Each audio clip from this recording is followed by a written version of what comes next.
Hey guys, welcome to Speak English with LCB. Someone of you would say, man, I have been learning English for several years, and when I read things, I understand the text and I understand the meaning. But sometimes I listen to native speakers and I don't understand them at all, and I try to speak like them, but I can't. If this is something you experience, this video is for you. Today we're gonna talk about something called connected speech, and this is what native speakers do all the time when they talk. Because some words are pronounced in a way separately, but when they are in a context and are surrounded by the other words, their pronunciation changes. Today we're gonna dig into these rules. We're gonna explore behind the scenes of the American accent. We're gonna explore what native speakers do to sound the way they sound, and how you can do the same to sound like an American if that's your goal. So if you're interested, show me your interaction and let's continue discussing this topic. In American English, people tend to avoid non-essential words by making them weak.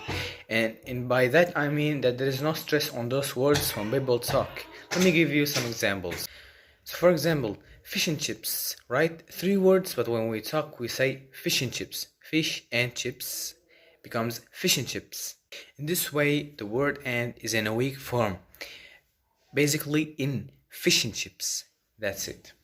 And in this way you may know what fish and chips is, but once people say fish and chips, you're like, oh, what was that? Just because Americans and native speakers in general make or do things that are convenient for them, and a convenient thing is to make prepositions, auxiliary verbs, different helping words weaker, in a way that you don't waste your energy or don't spend your energy emphasizing them. They're still there, they still affect the meaning, but the way they are pronounced is different just because they are made weak. Let me give you another example.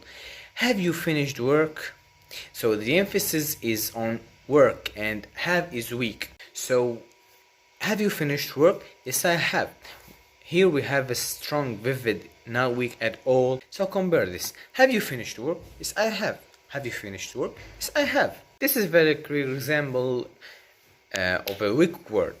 She can speak Spanish better than I can. She can speak Spanish better than I can. She can speak Spanish better than I can. So we have 2 cans in this sentence. The first can is not even pronounced as can. It's pronounced as kin. We even emit the A. And this is what native speakers do in weak forms. She can speak Spanish, but the next can is strong. She can speak Spanish better than I can. So if you start using this, you will sound like a native speaker, more like an American native speaker, because in Great Britain, I noticed that people try to avoid weak forms. The next thing that native speakers do is called linking. It's when you kind of sing. When I started learning English as my favorite language and favorite subject, I started noticing that I tried to connect words when I sing. And this is what native speakers do. They link everything together, because if I speak like this does not sound natural.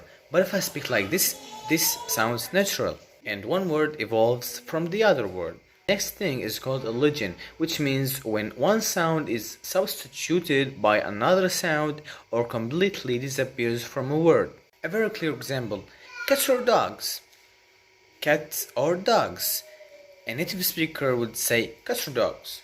It sounds like one word, but it's actually 3 words. Another great example: is he busy? Which means is he busy? But we omitted the letter H, which sounds h. And we have is he busy? You see what's going on?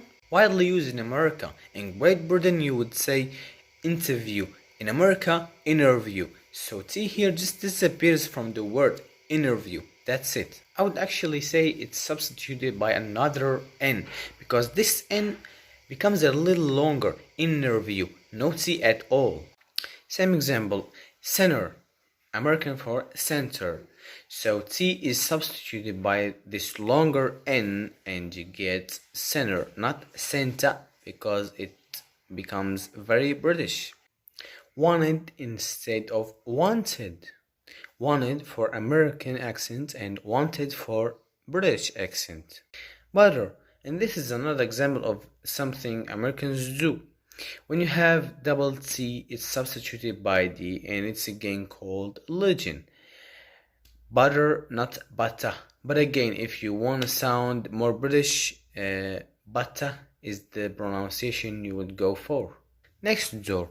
This is where we have both linking and alliging, because next door is the way we would pronounce it if we were at school and the teacher told us to pronounce everything.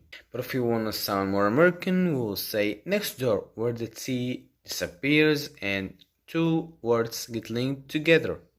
And another great example, most common. Just listen to what's happening here. T disappears and two words get linked together, most common. That's it. And again, the way you practice it is just you listen to people and you're gonna have this in mind, what you just learned. When you have this in mind and you start noticing it, it will become a lot easier for you to understand native speakers. And once you start noticing the way native speakers use, you'll start using them yourself and your speech will become better. Assimilation. I'm pretty sure a lot of you guys love American songs and you hear people saying don't ya, want ya, and you're like, what does that mean? We'd not learn that at school. Let me explain this. Assimilation is when two sounds combine together producing one sound, and instead of saying don't you, Americans say don't ya. Again, this is not like every American would say that, but this is very common. And you would hear this in pop culture, you would hear teenagers do that, but you would not hear a professor at Stanford say that because they try to speak a more formal language. What we're learning here is, common thing. The same with meet you. It was very nice to meet you is kind of British / formal. It was very great to meet ya. This is an American version. And very, I would say, California. When you're talking to friends, you would say, it was great to meet you. Did you? I can't even pronounce it the way I would pronounce it back when I was like at school. Did you? People don't really say that. They say did you. Again, this is a new sound between the two words. If you only think that people are omitting sounds, they're adding new ones. This is called intrusion. Let me give you a couple examples. Do it is pronounced as do it. So we can have this new letter between the two words, W, and it's pronounced as do it. How did you do it? He asked. Again, you can say he asked me to go out. So we're singing in a language to sound more natural. So he asked, this is the extra Y between the two words. That's why it sounds like he asked. And the last but not the least, there are pairs of words that we use together very often and they're called geminates, like social life. But we don't say social life, we say social life. Because we just connect them and make one word out of two words when we talk. And this just helps us sound more natural. Woke up. Let's just say woke up. Bet turtle. Here we have two T's that are together. We just connect them. Bet turtle.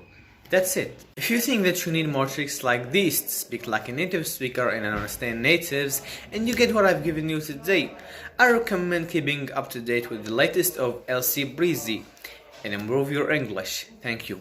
Peace out.